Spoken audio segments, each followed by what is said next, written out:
I'm going to ask that our First Lady, Mama Rachel Ruto, to invite Dr. Jill Biden to make some remarks. And then thank you, Nancy, and asanteni sana, ladies.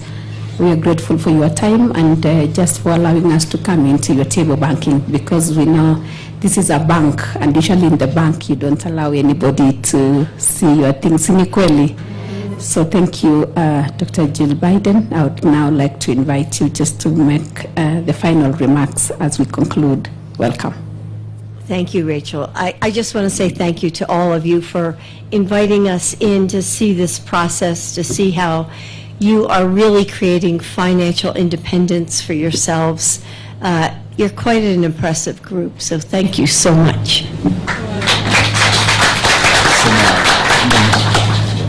So thank you so much, Dr. Jill Biden. We are very grateful that during your trip to this country of Kenya, you had time to come and meet with the ladies, and we really appreciate